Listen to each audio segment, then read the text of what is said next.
चाहे किसी का ताल्लुक इस करंट वॉर से है या नहीं है, लेकिन अनरेस्ट हर तरफ नजर आ रहा है। आप इसको किस तरह से देखते हैं? अच्छा, अनरेस्ट इस वक्त दुनिया में हुआ है, और आप देखिए कि पाकिस्तान में इस वक्त सुकून है, अल्हम्दुलिल्लाह।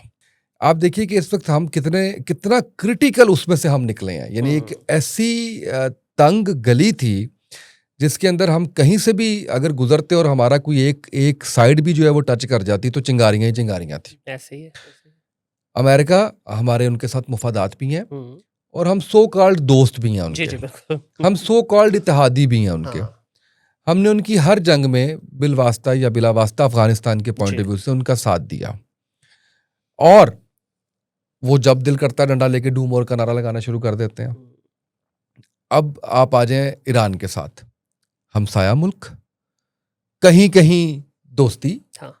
कहीं कहीं दुश्मनी, और आपकी मुस्लिम उम्मा, बिल्कुल आपका ब्रादर इस्लामी मुल्क, बिल्कुल। And on top of it border भी, जहाँ से बॉर्डर बहुत भी, सारी चीजें यस डेली आती हैं। यस, और वहीं से आपके जासूस भी आते हैं, ऐसे कुलभूषण ही। भी आता है, बाकी भी सारे जो है वो वहाँ से आपके सारे जो है वो आ रहे होते हैं। वहीं से इंडिया जो है वो ऑपरेट भी कर रहा होता है, बिल्कुल ये हम इसको भूल नहीं सकते किसी भी तौर बिल्कुल पे। ऐसे ही है।